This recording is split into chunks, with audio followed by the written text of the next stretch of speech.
Rabotai, continuing on the life of Lala Solika, part 2. Yesterday was her Hilula. So here she was thrown in a dungeon in Tangiers because of the accusations against her, the false accusations that her friend basically betrayed her and said she said that she's willing to convert, and no such thing ever happened.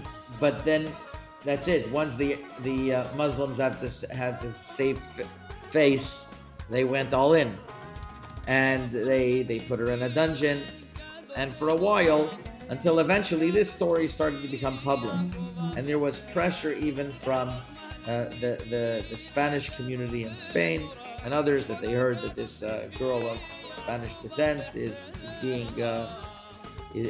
being persecuted. So they're kind of in a pickle. They would really want to excuse her, but they can't. So they send her to the city of Fez, and there he in a very harsh way, the governor of Tangiers told the father, Chaim Khachwal, that you have to give me right away an enormous sum in order to pay for the travels to get to Fez, because it's your fault. And if you don't, then there's you're gonna get a bunch of lashes and whatever else. And believe it or not, when Chaim Khachwal on his way back, one of the non-Jew Spanish consul in Tangiers gave him that money in order for him to be able to travel. Apparently, they traveled on a donkey, and with her tied onto the donkey for 6 days in a very difficult environment. But once they got to the city of Fez, so there they decided to have a strategy of putting her in with a lot of other princesses and high nobility that they'll take care of her with, or giving her a lot of dresses and whatever else, in order to incite her then. And then started the psychological convincing. And what's amazing about Khachwal during this whole time, Solika Khachwal kept very, very firm, and she always refused, no matter what, not to fold. So the Qadi at the time, he was shrewd. He said, okay, I see that it's not going to help. He offered her a prince to marry. He offered her that he should marry the prince, and she would live a very good life. And she said, I don't understand why. I'm flattered at the offer, but why a lowly Jewess on myself would be deserving of this?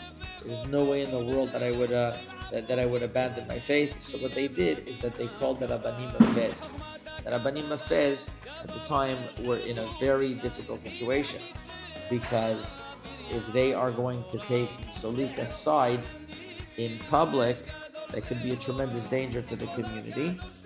This happened already with the Rambam, that the Rambam wrote a letter to the Jews of Taiman that they were being forced in all sorts of things, and whether Islam is Avodah Zarah or not. And he wrote them a whole long letter that Islam is not Avodah Zarah, thus saving the community, that they didn't have to sacrifice their life or whatever. And that's why till today the Taimanim have a tremendous hakarat hatov to the Rambam. They adopted his nusachat tefillah, and even in Kaddish they would say ba'agala ubizman Rabbi Moshe ben Maimon ubizman Kariv. Yeah, that's the Taimanim. So over here, the Rabbanim of Fez came and spoke to her, and apparently they said, there could be a permission in your case that you're being taken be'ones, you're taken against your will.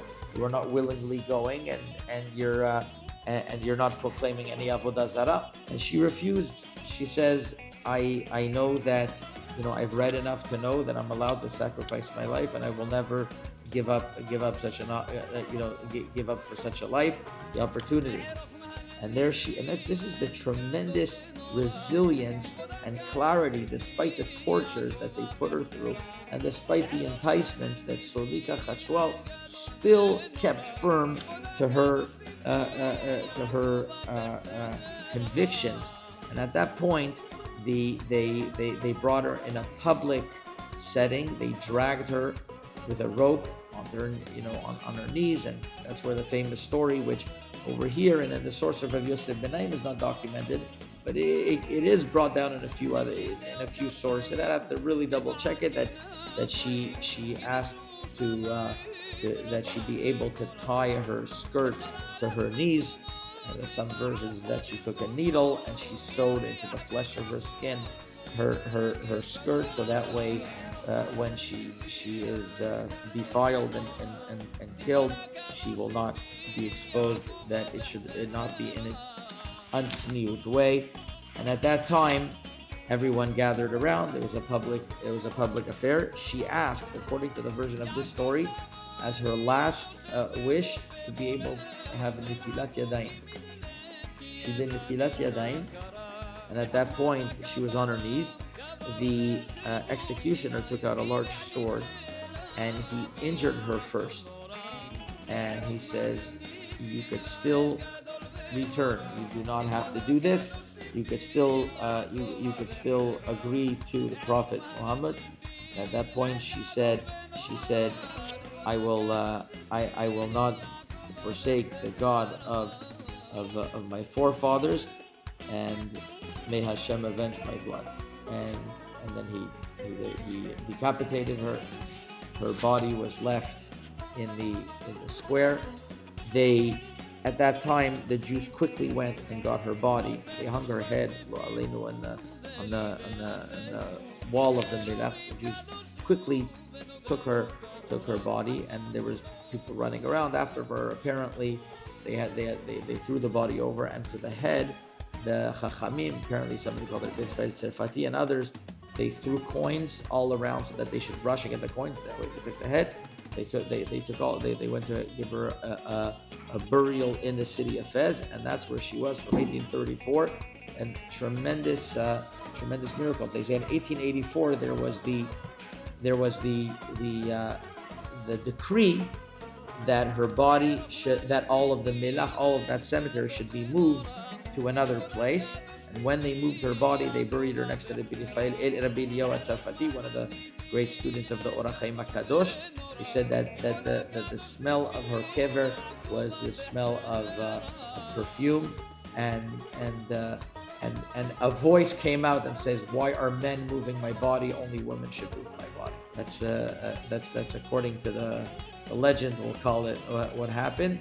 And till today, many Yeshuot, you see that people pray by her kever till today. Yesterday was her Hidula. As we see, as I mentioned yesterday, the group of Rabbi Eli Stefansky from the Merkaz Daf Yomi were planning a trip they didn't even know was her Hidula, and they were in the city of Fez at that day of the Hidula.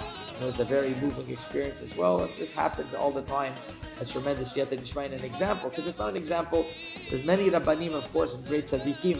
It's an example of a young girl that was enticed with all types of enticements and refused. It was an example for the strong faith and resilience for generations. Yeh zichra baruch.